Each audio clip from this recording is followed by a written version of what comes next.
Oh no, we're gonna wait for, are you ready? Okay, so when most people think of the circus, they think of popcorn, candy, wild animals, and fun. However, behind the entertaining appearance of the circus lies a cruel world of animal suffering. The animals are unwilling participants in acts that threaten their health and mental well-being. So this issue has been raised by a number of animal welfare organizations, including our CSL CSL partner, Friends of Captive Animals. FOCA is a local group of animal advocates concerned about the suffering that captivity causes animals. It's run by enthusiastic and compassionate women whom we've had the pleasure of collaborating with this semester. With their help, we've learned a lot about the harmful effects associated with animals in entertainment. One of their main issues of concern is the extreme hardships experienced by animals used in circuses.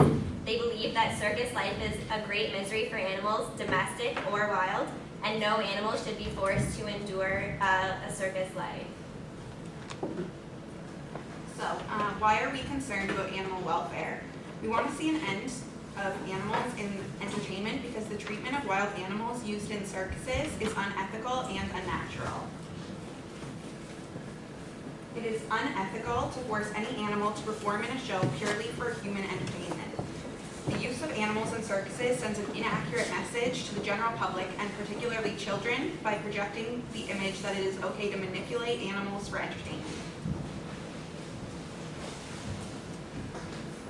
Animal welfare cannot be guaranteed in a circus. The transport, temporary accommodation, confined quarters, training regimens, and forced performances deprive the animals of a natural experience. Additionally, some species, especially wild animals, are physically disadvantaged because they are kept in an unnatural climate and unnatural social groupings. So for travel, obviously circuses can't transport or house animals adequately. Some of the larger circuses travel 48 weeks out of the year, and they cover thousands of miles. And while animals are en route, they're generally kept in cages with hardly enough room to turn around. And they're kept in these cages for more than 24-hour stretches, and that happens quite often. So these circuses are usually created to maximize attendees, obviously, and they're not generally concerned to ease the suffering of the animals. Circuses also force animals to perform acts that have nothing to do with how they behave in the wild. These unnatural acts range from tigers jumping through flaming hoops to bears riding bicycles. Training animals to perform these unnatural acts requires whips, tight collars, muzzles, electric prods, and other dangerous tools. Elephants are generally forced to perform tricks with the threat of a bullhook, and this weapon is embedded into the most sensitive areas of an elephant, such as around the feet, behind the ears, under the chin, or inside the mouth. Animal performances promote a misrepresentation of animal behavior to children, and these children are essentially seeing broken-spirited animals reacting to stressful and unnatural environments. As a concern for public safety, animals struggling to escape confinement pose a danger to the communities they are brought into. Since 1985, over 150 people have been killed or seriously injured by captive elephants who have broken free of their handlers or restraints. Some elephants in circuses have been found to have a human strain of tuberculosis. These animals pose a serious health risk since they are in contact with the public during publicity events and when children receive things like elephant rides. So we're just going to show a short movie clip, and it's from Animal Defenders International. Ooh.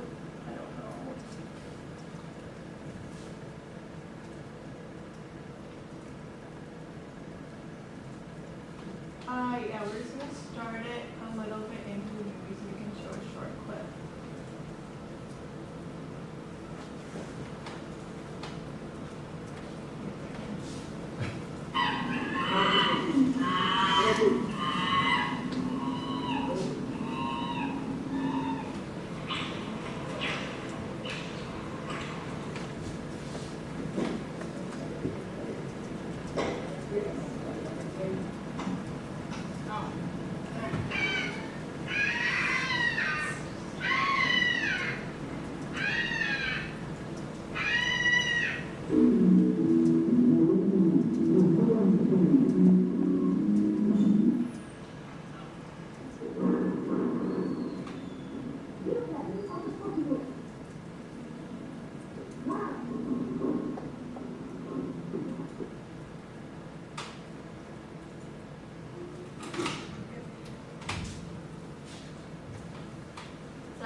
showing the use of a bull hook, which they use a lot in circuses. They've actually brought one in today. I'm not sure if they wanted to show. Yeah, you can show it if you want. And a lot of people don't realize, like, you would just assume you're just hitting the elephants with a stick, but it's actually really heavy and pointy. So If anyone wants to see it up close, I'll just put it here back. I'm gonna pass it around a weapon.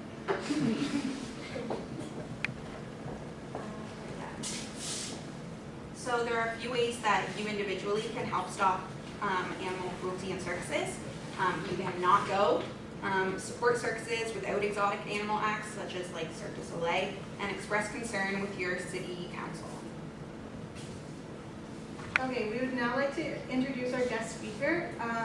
He's a chartered biologist, animal activist, writer, and founder and director of Zoocheck Canada. We are very excited that he has made time to come in for us today. This is Rob Laidlaw.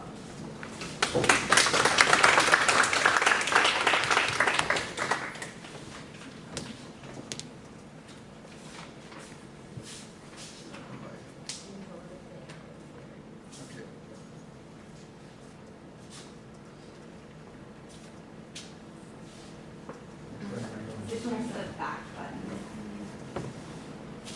Here, I'll start it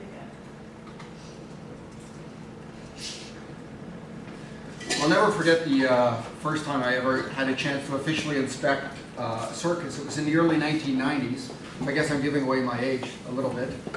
And I was an inspector at the Toronto Humane Society, and we were called upon to inspect the Moscow Circus. Because the Moscow Circus had brought a menagerie of animals, the most famous of which were the Moscow Circus bears, which were known all over the world for doing all kinds of stunts, and in fact they were the only ice skating bears in the world at the time. So myself and another inspector by the name of David Bain attended the circus, and they had the bears in a tent, sort of a smaller version of the regular big top type tent that some circuses tour and perform in. Well, we walked into this particular tent, moved the flap away because there was sort of an alcove between the entrance and then the actual tent itself. So we went into the alcove, moved the flap away, and we were absolutely horrified by what we saw, because what we saw were about a dozen bears that were kept in a row of cages. They were these mobile beast wagon cages that were solid on all sides, top and bottom, and had a grid front. And these cages, and I don't know what it would be in centimeters, but they were 45 inches wide by 61 inches long. Very, very small cages. And some of these bears weighed more than 500 pounds, so they actually had to crunch up their bodies to fit in the cages. And we said to these guys who were looking after the bears, well, how long are they in these cages? Are they just there for, moving to the performance area? Where are they in normally? And they go, no, they're in here all the time, except when they're performing, which worked out to about 20 minutes a day. They live their entire lives in these cages. That was the first official inspection that I did of circuses, and then I subsequently did lots of inspections of other kinds of circuses, looking at monkeys and apes and horses and elephants and all kinds of creatures. Now, one of the things about the circus is that it's always associated with fun, and especially fun for kids. It's very much an entertainment-focused type of industry, despite claims about other things that are really peripheral to it, like conservation and education, which they don't really do. It's an entertainment-focused business. And I've had an opportunity to do a lot of circus campaigning over the last 25 years, and I want to tell you a little bit about what I've seen. But first I want to tell you a story about one animal, which is the most famous circus animal ever in the history of circuses, and it actually is famous locally, and that's Jumbo the elephant. And what I want to do is tell you a little bit about the story of Jumbo, because his life is often portrayed as this good news story, just like Slippery the sea lion, is portrayed by Storybook Gardens as a sort of happy story that's very, very interesting. Well, Jumbo is always portrayed as this sort of happy story, and I want to tell you that it wasn't a happy story, and I'm going to tell you why. Now, Jumbo was born in Western Sudan in 1861. And that's an area on the far east of the Sahara Desert. And then in 1862, Jumbo was captured. And the people who captured him were these guys. They're called the Agagirs. And they were local people that were contracted out by people who wanted animals for circuses and menageries and zoos in Europe. So they would go to Africa, and the guy who actually contracted the Agadir's, his name was Lorenzo Casanova. He was a famous animal dealer. Well, he contracted these guys to go out and get a whole menagerie of animals, elephants and rhinos, pheasants and zebras and ostriches and all kinds of creatures, a whole artload of creatures. So these guys would go out and they would capture all these animals for Mr. Casanova, who would then ship them back to Europe. And the way that they did this is they would find an elephant family. And in Jumbo's case, they obviously found his mother and him and his extended family. And what they would do is they would taunt the family until eventually they would separate mother and calf. Once they had done that, there would be 4 of them on a camelback or horseback. 2 of them at the front would taunt Jumbo's mother to get Jumbo's mom to chase after them because she's got a very intense maternal bond, wants to protect the young. When she left the calf, they would come in with swords and slash the tendons in the back of her legs so she couldn't walk, she would fall down, then they'd kill her with spears, and then they would have the calf. They did this for a couple of elephant families, and they got another calf as well. And what they had to do was they had to collect all the animals in Kassala. So they were collecting them in this area, and they would bring them all together in Kassala, and they had to march across the desert to get to the Red Sea up here to Suakin. And normally, if you did this today by road, it wouldn't take very long. Or if you did it by horseback in the 1800s, it would take you about 6 or 7 days. Well, with a bunch of animals tied together, including sickly little babies and animals on the, that are in cages on the back of camels and all that, it took 6 weeks, and a lot of them died on the way. In fact, the other calf that was captured with Jumbo died on the way, and that was just the cost of doing business for the animal collection business, just like it is today. A lot of animals that are collected from the wild today for the pet trade and other industries, there's a certain mortality that's built into the trade, and they just accept that as the cost of doing business. So they marched across the desert, this motley crew of animals, and they loaded them onto a cargo ship in Suakin. And this was in the hold of a cargo ship, and this is the Middle East, it's very hot. It went up to 50 degrees in the cargo ship. A lot of animals died. They had to go up actually to Egypt here, and they offloaded the animals and moved them by train to the Mediterranean coast. I think it was Alexandria, and then they took them by boat across Italy, and then they dispersed the animals from there. And Jumbo ended up with an outfit called the Grand Menagerie, which was basically like a circus. They toured animals around. And he was actually the first African elephant that ever survived the trip to Europe. There had been Asian elephants prior to him coming to Europe, but never an African elephant, so he's a little bit special. Well, he toured around with the Grand Menagerie for a little while, and they didn't want him anymore, so they sold him to the Paris Zoo, because the Paris Zoo thought it would be kind of nifty, a bit of an attraction to have the first African elephant, even though Jumbo was only about this big. Very, very sickly little guy that wasn't doing well. So he ended up in Paris, at the Paris Zoo, and there were 2 other elephants there that were more of an attraction, and Jumbo was neglected. He lived in a very horrible little enclosure like most zoo elephants do today, and certainly circus elephants do. And eventually they thought they didn't want him. One of the reasons being is that they had packed their zoo so full of animals that they had no space left to do anything. And they wanted to offload some animals to other facilities, and Jumbo was one of them that they offloaded. And he was sent in 1865 to the London Zoo because they wanted an African elephant, again, as an attraction.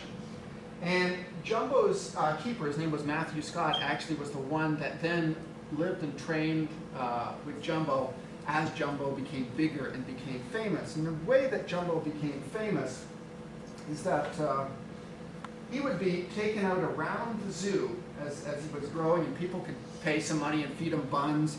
They had kids ride on his back. They did all kinds of promotions where they brought in another elephant and they said, Jumbo was getting married and this is Jumbo's wife. They did all these kinds of things that were very anthropomorphic in nature, that really weren't relevant to elephants, but that promoted Jumbo. And he became probably the most famous animal in all of the UK. And part of that, like I said, was giving rights. Now this isn't Jumbo because an African elephant has the big ears and this is an Asian elephant, but they put a howdah on his back and Jumbo gave rides. Well, eventually Jumbo became sexually mature, and if you know anything about elephants, you know that they go through this hormonal change called must. they become very, very dangerous, especially when you've got them confined in a bad environment. And Jumbo started to hit his keepers, smashed the enclosure. They built a new elephant house. He smashed up the walls, the doors, and everything. Eventually, the zoo said, this is a serious situation. We've got a real liability. Jumbo is no longer an asset. We've got to get rid of him before he kills somebody. And there were people all over England that didn't want him to go anywhere. But there were a few people that did, especially people that were managing the zoo, because they recognized him as a liability. Well, circus owner P.T. Barnum, one of the originators of the Ringling Brothers and Barnum and Bailey Circus, heard about Jumbo being available, and by then he was a big elephant. Not the biggest in the world, but certainly a big elephant. And he said, wow, this is going to be a great moneymaker for me. And what he did is he created controversy. He actually had people in England create a campaign to keep Jumbo in England because he wanted to create controversy in the media because that could be translated into the United States and help create more publicity about Jumbo. Now there were also people that were concerned independent of Barnum. There was people associated with the zoo that initiated a lawsuit to try to keep Jumbo in London, but they weren't successful. Anyways, in 1882, Jumbo was put on a boat and sent over and arrived in New York City, and there were thousands of people that were waiting when the ship came in with Jumbo. And that was sort of the beginning of P.T. Barnum creating this whole massive media campaign around this one animal, the likes of which was never seen before. And what Barnum did is he did all kinds of things that you wouldn't really see any type of serious zoo. I don't think circuses would do it today, but he would create posters that put Jumbo, the proportions of Jumbo were totally out of skew with reality. So he would try to create this bigger than life image of Jumbo because he wanted everybody to pay money to come and see Jumbo. And you can see here the proportions for Jumbo. Like Jumbo in this picture is probably bigger than a blue whale. There's no elephant that's big. And this is the kinds of little tricks that P.T. Barnum used because he wanted to create what was called Jumbo Mania. I mean, he was very successful because everywhere that Jumbo went with his circus, people bought tickets to see him. And Jumbo didn't even perform like other elephants. He just sort of walked around the ring a few times and then went back to his chains or his stall. Very, very poor conditions, probably worse than he experienced at the Paris Zoo or the London Zoo. But Jumbo Mania was a big, big success. It made P.T. Barnum a lot of money. Well, in 1885, Ringling Brothers, the circus came up and was performing in St. Thomas, just south of here. And it was September 15th. They had done the performance. Jumbo had walked around the ring, and they were walking Jumbo back to the rail cars where he lived when he wasn't performing. And they didn't know it, but there was an unscheduled freight train coming along the tracks, and they had been walking Jumbo and another elephant named Tom Thumb along the tracks. Well, Jumbo didn't want to get off the tracks. The circus people tried to get him off. They didn't have much time because they didn't know. They had like 5 minutes or 10 minutes, and when you are faced with an elephant that doesn't want to move, it's very hard to get him to move. So Jumbo didn't want to get off the tracks. Apparently, it was difficult to get up onto the rail car, and he had to be coaxed, and on the other side was an embankment that he didn't want to go down. Well, he stood there and stood there. Eventually the freight train came. It hit him. Now, some people say it hit him head on. Some people say it hit him on the side. What we do know is that he was pushed down the tracks, and he died very shortly thereafter. The other elephant, Tom Thumb, the little guy, he was actually knocked off the tracks down the embankment.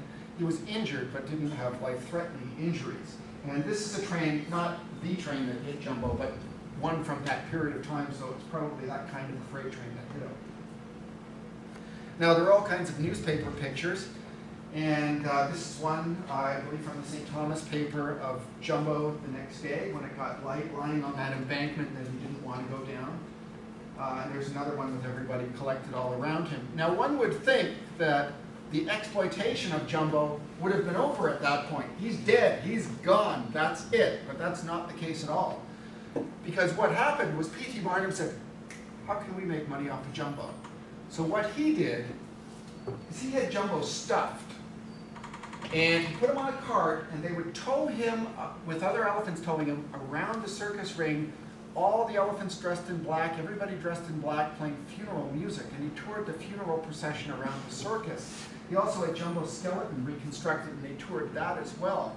So even in his death, people, and particularly P.T. Barnum, were making money off of him. And this is him on the cart there. Very old picture. Now eventually Jumbo's, the remnants of Jumbo were donated to Tufts University. And there was a fire in, I believe it was the 1980s, and all that's left of Jumbo is a couple of tufts of skin. Now to me, Jumbo's entire life, from the time he was captured in Sudan to the time he died, it was tragic. There was nothing good about it. He had a terrible ordeal and trauma from watching his parents being killed, his family being killed, from the travel, from touring with the Grand Menagerie, living in horrible zoo environments, and then a horrible existence in the circus, and his untimely death being hit by a train. There's nothing at all good about the life of Jumbo. And I think you can look at any animal in the circus and say the same thing. There is very little, if anything, that's good about their lives. Now the best way to understand how tragic Jumbo's life is just to look how elephants live in the wild. I'm not going to tell you everything about elephants in the wild. Not that I could, but I'm going to give you just a few little things that really illustrate just how tragic his life was. Well, first off, if Jumbo had remained in the Sudan with his mother, he would have been at his mother's side for at least five years, like directly in contact with his mother, because a lot of calves will not leave their mother a distance of more than about 5 meters during the first 5 years of their life. He would have stayed with his mother probably until he was 13 to 15. Because he's a male elephant, he would go off. If he was a female, they'd stay in the same family their entire life. But even as a male, when he moved off, he would probably still be in contact with his mother and his family, because elephants can communicate over long distances using infrasound. So he can maintain that social contact even though he's away from his mother. Now, as he grew up, he wouldn't have had all the problems that he had. He would have been part of this whole huge, complex social environment. He would have learned how to be an elephant from the other elephants. You know, he would have been maybe this guy, you know, being allowed to lead the family, because elephants have this very, very long learning curve where they learn about how to be an elephant, how their environment works, how they relate to it, the cultures that elephant populations have. All those things are learned, and that would have been the process of him growing up. And their lifespan and the stages of their life are very much like us. Elephants can live anywhere from about 60 to, it's believed, 95 years. The oldest documented elephant was 86. So they have a lifespan and a life cycle very similar to us in terms of learning and maturity and all that. Jumbo never had that chance. You can see here, rather than standing on a concrete surface in the zoo or being chained or penned in the circus, you know, if this was Jumbo, he's walking along a very complex environment with all the environmental variables. You've got sunshine, currents, other animals. You have wind and other weather. You've got different ages. You've got different textures and smells. Like, all of the variables that Jumbo would have experienced in the wild are pretty much gone in any kind of a captive setting. So the impoverishment of his life once he was captured was profound. Now, of course, Jumbo had all kinds of adaptations that would allow him to live in his natural environment, but not in the circus or the zoo. And I know Vicki wanted me to mention elephant feet for some reason, so I will. This is a pretty healthy elephant foot. For those of you who don't know elephant anatomy, they're actually, if you look at their bone structure, they stand on their toes. And they have what's called a digital pad that cushions their foot and their legs when they walk. So the bones will be coming down here, and the digital pads at the back, and then of course they have the nails at the front. The nails should be healthy, intact. Shouldn't be pustules around there. There shouldn't be rot of the feet. You can see here, I think I got it later on. Anyways, the feet are made for walking, and elephants have to walk. In fact, elephants walk so much they could qualify as one of the most active animals in the world. A lot of people see them in the circus, they're standing around, or they see them in the zoo, they're obese, they're standing around. They don't realize that elephants are active up to 20 hours a day. you know, they're remarkably active animals. They've got all these other adaptations. It's almost 4 o'clock, but it's 5 to 4. Okay, and how much time have I spoken? 15 Okay, minutes. okay. So they've got all these amazing adaptations, even the teeth. You look at the teeth of elephants, they're structured so that they can live in a particular kind of environment. And they actually have a lot of teeth problems when they're in captivity because they don't have the proper foods that allow their teeth to wear properly. Actually, Lucy, the elephant in Edmonton's campaign we're working on, she had a molar that or a tooth that had shifted sideways because of the diet that she was eating. So elephants can have the foot problems, they can have all kinds of problems because they're adapted to live in particular kinds of environments and do particular things that they can't do in these other environments. They are equipped to deal with the challenges of living in nature. They are not equipped to deal with the challenges of captivity, the standing around, encountering barriers, eating different kinds of food, not having things to do.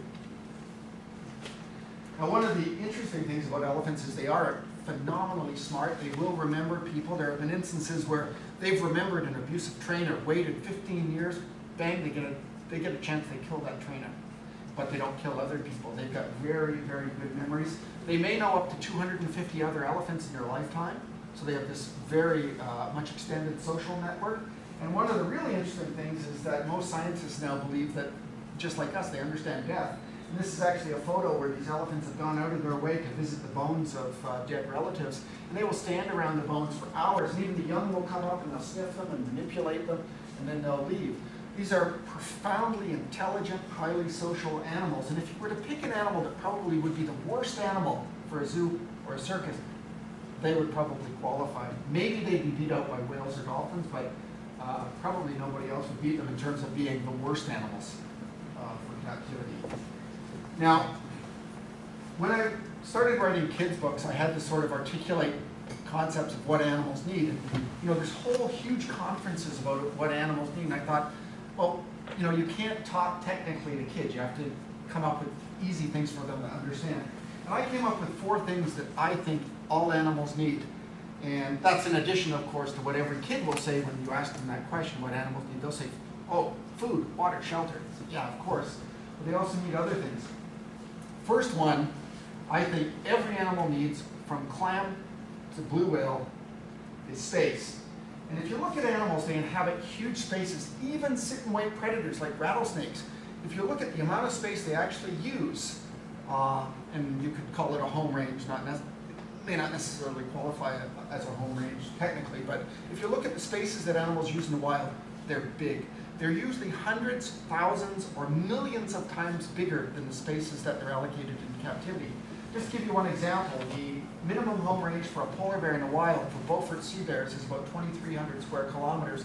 The biggest known home range for a polar bear, for a pack-ice polar bear, is 599,000 square kilometers, so bigger than the province of Manitoba. Well, the biggest cage for a polar bear in the world is 4.5 million times smaller than the smallest known home range for a polar bear in the wild. Animals in captivity, not just in zoos and circuses, but animals that are pets, animals that are in laboratories, animals that are in farms, do not get anywhere near the space that they should. We need to do a much better job with space. To me, so many of the other problems that animals face come from lack of space. A lot of the social issues, a lot of the health issues, a lot of the psychological issues, they stem from lack of space. So for me, I think space is one of the core considerations, and for circus animals it certainly is. The second thing is freedom of choice. We get up in the morning, we decide, you know, I'm going to put on this shirt, I'm going to drive here, I'm going to do that. You know, we make all kinds of choices, and that's how we have quality in our lives. In prison, they take away the ability to make choice. It's a punishment. So it seems very clear to me that when you take away choices for animals, it's almost a de facto punishment. I illustrate freedom of choice with this slide because this is a wild wolf up in the Yukon. This wolf can run along the riverbank. This was taken from a canoe. This wolf can go over here, go over there. This wolf can turn around. If this wolf has a den, 10 kilometers away, that wolf can go there. If this wolf wants to hunt pikas or whatever, it can go do that. It has freedom of choice. This is something that's eliminated or severely restricted in captive environments. But making choice is critically important because it's the only way that animals can make a meaningful contribution to the quality of their own lives, by making choices, having control. So freedom of choice is the second one. Social context, particularly important for circus animals. Very important. A lot of animals, like circus elephants, aren't in the proper social context. They're with elephants they don't know. They may be picketed in a line on chains for years and years and never get to know the elephant at the other end of the chains. They may only know the elephants next to them. Entirely unnatural. Social environment is very important. These are just snow monkeys. It's an interesting story that I tell in Japan when you go to the Mount Fuji and they have these outdoor hot springs. Well, you sit in the hot springs and all the monkeys come down and they get in on the other side. So you could be sitting over here in the, the hot springs up to your neck, just enjoying the heat. And all the monkeys come down and jump in the other side of the hot tub and you're looking at all these monkeys. The last thing, so we've got space, freedom of choice, we've got social context, and the last thing is activity, things to do. Every single creature, doesn't matter what it is, does something. It's evolved to do things, to walk, to run, to forage, to explore. There's all kinds of things, and it's particularly evident in elephants. So animals need things to do. For elephants, they should have pasture to graze. They should have trees to pull down. They should have the ability for free association with other elephants and all that. So those are the four things that I think all animals need, and I don't think circus animals have. Now I'm going to show you some examples of circus conditions. I mentioned earlier beast wagons like the Moscow Circus Bears were in. Well, this is a 19th century mode of moving animals, but it's very much prevalent today. If you go to most circuses, you'll find animals moved around in these beast wagons, and they're often not even as long as the animal is with its tail. A lot of people think that when they see these photos that these are just transport cages. Well, these are where a lot of animals live almost their entire lives. Some of them up to 90, 95, even 98% of their lives are spent in these cages. And obviously, it doesn't take half a brain to realize that none of those four things are provided for these animals. Some of the beast wagons are actually all lumped together on larger trailers. So this is a truck. This is very common in UK circuses where you have a number of cages, small cages. The animals live in them. They may have sliding doors between some of the compartments, and then they have a chute that takes them to the performing arena.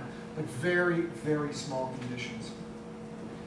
And of course, the animals don't have anything to do. They basically are warehoused for their entire lives. They sit there and they have nothing to do except look out at these environments that are far more complex and interesting, but that they can't access. And to me, it seems like an insidious form of torture. If I were sitting in a cage, just like if I were in a prison and I had a window and I could see all these things going on all the time and I'd want to go out, but I never could. To me, it's an insidious form of torture for many animals. This was a Chinese circus. You can see that some of them don't even have a comfortable place to lie. And you can imagine how horrendous it would be to spend your life in that kind of a situation. These are bears that were touring around Ontario. And we had gone down, myself and Mike McIntosh from Bear With Us, and somebody else to look at these bears. And we met with the trainer, and one of the bears had become a bit unruly. They would ride horses in the performance. Had become unruly, so what they did was they just kept the bears in the trailer. They hadn't taken them out of this trailer for 9 months, not once. So she would go in, the handler, and clean it, and feed them and everything, but the bears never got out. That's the reality of life for a lot of these animals that are in these mobile situations. One of the more famous cases was the Suarez Brothers Circus that did the Polar Bear Act with 7 polar bears. We tracked the paper trail through Germany and then back to Central America and found out that 3 of them had come from Canada. Well, these bears had spent nearly 20 years living in these sweltering hot conditions in these tiny cages, and we had people that were biologists that had worked with bears that watched how they were managing these animals. They would spray them with water and they would convulse because of the effect of the water on them in the extreme heat. Just a horrible circumstance. These guys were actually rescued, so that was a good news story. But this shows you the constraints that these animals live in. Now, the bigger animals like elephants, there's 2 typical ways of keeping them. The chaining, either like this with one back leg and a diagonal rear front leg. And they typically have a space of about 150 square feet, so that's less than about 1 parking lot space, because an average parking lot space is about 200 square feet. So a very small area. And you can imagine for an animal that was active 20 hours a day, how frustrating that would be. The other way is that in order to try to deal with some of the criticism over the last few years, they've constructed electric fence compounds, but they're hardly any better. They offer a little bit mobility for the animals, but they're still standing around on these hard surfaces. They've still got nothing to do. It's still an enormously impoverished life for these animals. And of course, inside the trailers and at Ringling, you saw the Ringling slide there, there was a court case just a little while ago, and it was revealed that some of the elephants and other animals will be 90 to 100 hours at a stretch stuck in their trailers. This is actually an Animal Defenders International photo of inside one of the trailers, so very, very cramped conditions. And of course, the bull hook, or the technical term is the ancus. It's supposed to be used as a guide, but there's a lot of testosterone heavy guys that are in the circus, and a lot of them that are actually felons that have very robust criminal backgrounds. And there are all kinds of abusive situations of animals. We saw some of them in that video there.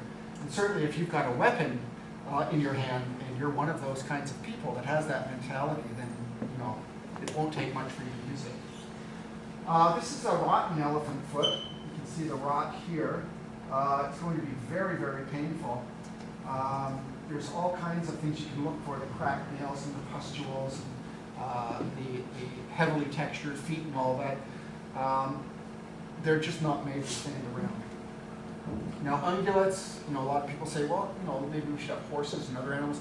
Well, a lot of them are put in these small makeshift corrals when they're at the performance venues, or they may even just be tied up to equipment. And I've seen this in many, many circuses. So no matter which animals you're looking at, it's a pretty impoverished life. There's no space. There's no complexity. There's no choice. There's nothing to do. They're basically warehoused so that somebody can make a few bucks. And in most circuses, even Ringling, the animal performances only make up about 10%, 12%, at tops 15% of the show. So they can easily be moved out and be replaced by human performers. Now, there's all kinds of alternatives to animals and entertainment. In circuses, we have theatrical circuses. Now, there's about 1,000 of them out there. They've been growing exponentially. And the biggest, obviously, is Cirque du Soleil, but there are all kinds of other theatrical non-animal circuses, some as small as 3 members, like Cirque from Quebec, that will go out and perform in all different sizes of venues, and they're growing in number. Now, I'll just talk a little bit about some other alternatives to animals and entertainment, because it's not just circuses. Well, I always say to kids, everybody knows, if they're under 10, they know this. It's the G-force, guinea pigs. And I say the computer-generated imagery is a tremendous way of having an animal presence without having the live animal. I always say to kids, how can you tell this is not a real guinea pig? And they go, his color, is this, is that. And I say, nope, there's one surefire way. Guinea pigs do not use cell phones. But the computer-generated graphics are amazing. I have a friend who studied gorillas in Africa for years. He watched the 2005 remake of King Kong, and he watched how the motion of the gorilla and all that. He said, it's a real gorilla. He goes, this is exactly what they look like, how they move and everything. What you can accomplish today with CGI is so incredible that it really negates using animals in many types of entertainment situations. Robotics, too, are quite advanced. I went to see Walking with Dinosaurs. I thought it would be pretty hokey, but except for these little slides on the bottom of the dinosaurs, they were actually pretty darn amazing. I was very pleasantly surprised. And of course, you can always have goofy cartoon animals. Now, I don't want to be totally depressing about the lives of circus animals, because there are a few good stories. This is one. This is a modern-day jumbo who's in a New Zealand circus for almost 30 years. And there's a group called SAFE, Saving Animals from Exploitation. It's a New Zealand group based in Auckland that launched a campaign, and over 4 years, they basically went after the circus and eventually secured Jumbo's release. This is a close-up of Jumbo just before gaining release from the circus. Is now in a safari park environment in New Zealand, and they're trying to raise funds to send them to the elephant sanctuary in Tennessee. but a fairly happy ending for this particular animal in the circus. And then there's just one other I'll tell you about. This is actually a local story. This is a bear named Oso who was caught from the wild, was in a circus out west, went to a small zoo in northern Ontario. That zoo went out of business. He came down south. He was basically shunted amongst a number of facilities, very bad facilities. He had his teeth and claws removed so he'd be more docile for the circus handlers. Eventually, he was just left in this cage for 3 weeks to a month. He was eating scraps and drinking rainwater. And Mike McIntosh, who I mentioned had come to see the other circus bears, came and found him, and this is what Oso looked like. He was severely emaciated and could barely stand up. He was so weak. Well, Mike rescued him, put him in his sanctuary, big enclosure, nice food and everything. And this is what he looked like a little while later. He gained 400 pounds and he gave him a smile. So there are a few happy endings, but that's the exception. That's not the reality for most circus animals. And there are still hundreds of circus animals out there. And if you look collectively around the world, Central America, South America, Eastern Europe, Africa, there are thousands of these animals. And this is something that just is not good for them. It's not a good life. It's all for pure entertainment purposes. It's so somebody can make a few bucks and put it in their pocket at the expense of somebody else.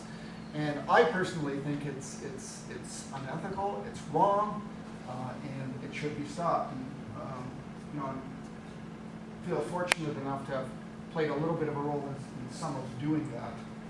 So I don't want to. Let's see what else I got. I had a couple more stories, but I'm not, for the sake of time and discussion, I'm not going to tell them. I just hope that when you're out there that you actually take responsibility, at least at some level, for trying to help remedy this situation. Because everybody, it doesn't matter if you're an animal activist that does this full-time as a profession, or if you're just a regular person on the street that only has a passing interest, everybody can do something. You can talk to family, friends, and co-workers and make them aware. You can, when the circus comes to town, if they phone you and say, do you want tickets, do you want to support this good cause, you can tell no. You can say no and tell them why. You can be advocates in your school. You can run campaigns or become professional activists if you want. The key thing is that everybody has to find their place on the continuum of activism and always seek to improve. Because if everybody did that, then these kinds of things would stop. Not enough people speak out, especially here in Canada. We're very complacent. We're well off. There are more people in very impoverished countries that are speaking out about these issues than there are here, and we can afford to speak out. You know, if anybody can in this world, we can. So find your place on the continuum. Try to become a part of solving the problems for these animals. It's the right thing to do. And I think if you do that, even if it's 15 minutes a week, you'll look back and think that was time well spent. That was a good thing to do. That was the right thing to do, and I'm glad I did it. So I'm going to stop there. And if there's any questions, if we have time, about anything, I can try to answer them.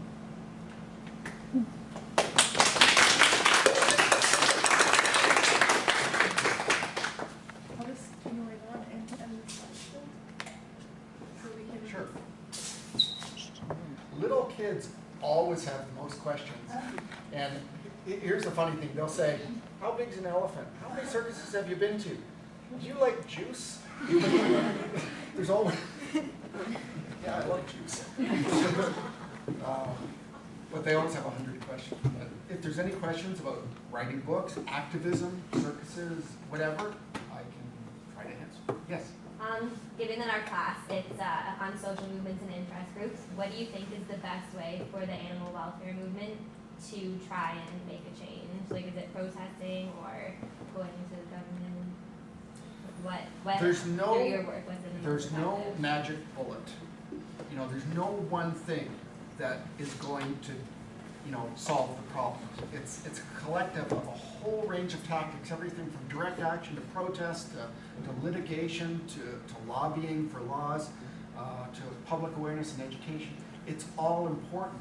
I think one of the most important things, though, as a movement is that, certainly in this country, our numbers are small, and the country is big. we need more people getting involved. So I think it's incumbent upon the groups that exist today and in the future to do capacity building. Instead of thinking that we can fight all the battles, we have to create the army. Because the army is very, very small right now.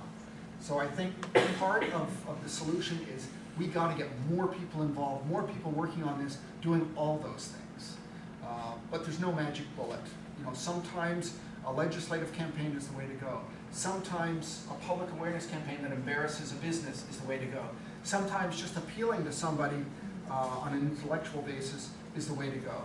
Although I should qualify that last statement, because a lot of people think that good arguments win issues. They do not. But I think all those things are very important at a personal level and at a bigger level as well. I don't know if that answers. Yeah. I was just wondering what moved you to extend your initial interest to become a full-time activist? I always wanted to do something to help animals, but I took a sort of weird route to get there. When I quit school, there was grade 13 back then. I quit grade 13 2 weeks after my girlfriend left. But I became a rock musician, toured bars all over Ontario, doing shows in schools and things like that. Did that for several years with the ridiculous belief that I could make money to help animals. Didn't work out. I went through a number of jobs after that and had an opportunity to go to the Toronto Humane Society as a job. So I did that. But prior to that, about 5 years prior to that, I was looking around for issues to work on. And a guy was coming up from the United States to work on animals and psychological research. I volunteered for his group, became the Toronto coordinator and then the Canadian coordinator. We built this whole infrastructure in Toronto, so I learned how to organize off of him. And then, you know, he brought me down to work on rallies and things in Washington, D.C., so I learned a lot about that. The actual thing that sort of got me active was seeing the Animals film in 1979. A lot of you might not have ever heard about it because there's a whole slew of movies since that time, but the Animals film is this cataloging of what humans do to animals. And at the end of this film was this call to action. And I said, I can't just sit here, I gotta do something. So the next day I started looking for an issue. And it was the Animals film that sort of was that part of that event in my life that sort of made me someone who went from being just aware to actually trying to do something. So I think it's different for all kinds of people. Like, I know some people that see a dog and, oh, it changes their life. Or Paul Watson always says when he was in the water, the whale came up and he looked the whale in the eye and that changes. Like, for everybody, it's different. It could be a film, it could be something on TV, it could be a book, it could be a talk, you know. I think it's different, but for me it was really the call to action was the Animals film.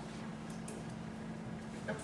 In our social movements class, we discussed how a lot of times it's difficult for people to get involved because they feel overwhelmed. They feel like the problem is too big. Yes. So as young adults who are trying to look for a way to get involved but to not feel like overwhelmed, what's the best stepping stone or the best route to take that? You've got to be focused because you can take any issue and you know, you can start on that issue and then before you know it, you find out that there's 50 different facets to that issue and you can shoot off in 100 different directions. What people do in terms of making mistakes when they're dealing with this that makes them become overwhelmed is instead of seeing their campaign or their activity as a funnel that all funnels into one thing, they sort of have it the other way around. They have the funnel here and they start off and then they sort of go like this. You've always got to look at everything you do and analyze, does that support your goal, where you're going? And if you do that, it really helps in not becoming overwhelmed. The other thing you have to do is you have to be smart. You have to pick up an achievable goal. You have to have a step-by-step process for getting there. You have to understand that process. You have to stagger your workload so that you're doing what you can manage. There's all kinds of sort of practical steps that you can take as well to make sure that you don't burn out. But I think one of the most important is not to let yourself get sidetracked or move off in this direction or that, to always remember what your goal is and make sure that everything you do pushes you toward that goal. And if you find that you're veering off, stop and get back on track. That's one of the best things for making sure that you don't become burned out. Yeah, how big is a circus biz in Canada, and how often does the circus actually come to London? Because I haven't been to a circus in about like 15 years. The Shoreline Circus will come here once or twice a year, but there's about probably, I think, 4,000 circus performances in North America of all the circuses.